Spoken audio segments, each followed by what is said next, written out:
চেতন সাকারিয়ার গল্পটা কি আপনি পড়েছেন, শুনেছেন, জেনেছেন?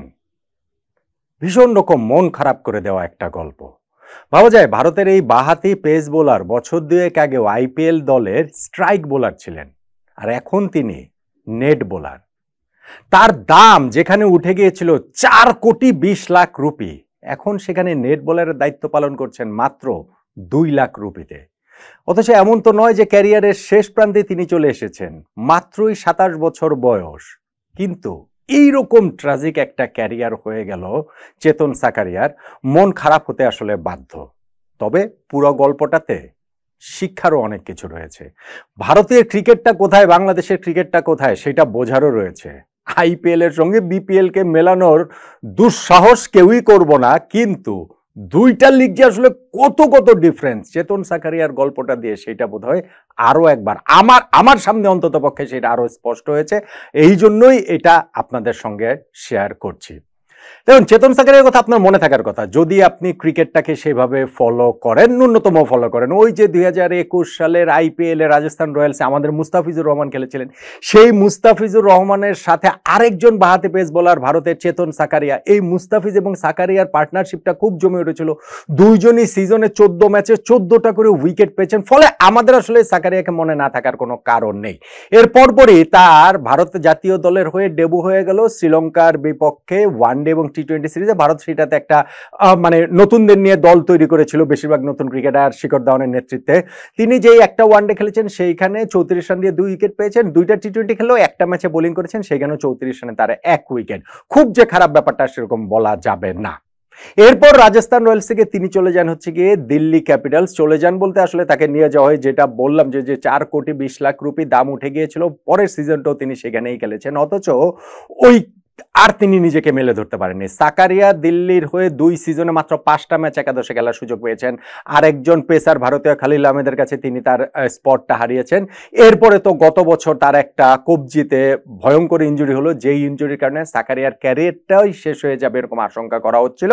যাই হোক, 13 মাস পর তিনি আবার ক্রিকেটে ফিরেছেন এবং তাকে একটা টুর্নামেন্টে মুম্বাইতে খেলতে দেখে ওইখান থেকে ভারতের যে আইপিএল এর দল কলকাতা নাইট রাইডার্স, তারা তাদের নেট বোলার হিসেবে তাদের বোলিং কোচ হচ্ছে গিয়ে তাকে নিয়ে এসেছে, নেট বোলার হিসেবে তাকে খেলাচ্ছে মাত্র 2,00,000 রুপিতে।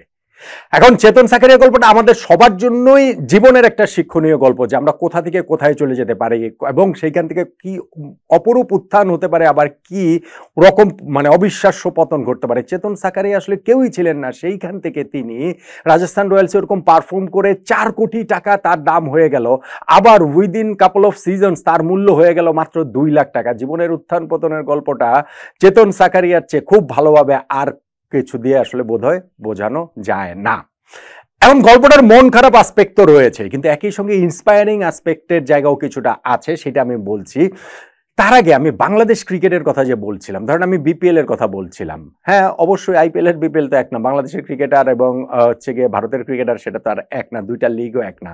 কিন্তু খেয়াল করে দেখেন আমাদের বিপিএল এ এবার কারা কারা কোন কোন ক্রিকেটাররা খেলেছেন। বিপিএল এর মানে আইপিএল এর কথা বলছি, চেতন সাকারিয়া 2 বছর আগে যার মূল্য ছিল হচ্ছে গিয়ে 4,20,00,000 রুপি, তিনি এইবার 2,00,000 রুপিতে নেট বোলার হয়ে গিয়েছেন।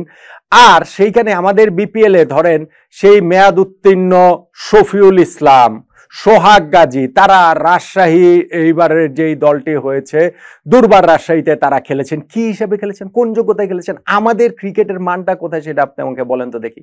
চিটাগাং কিংসের নাইম ইসলাম 38 বছর বয়সী, তিনি খেলেছেন এবং তিনি ভালোও করেছেন। আমাদের লিগের মানটা কোথায় আসলে সেটা তো এর মাধ্যমে কি আসলে বোঝা যায় না।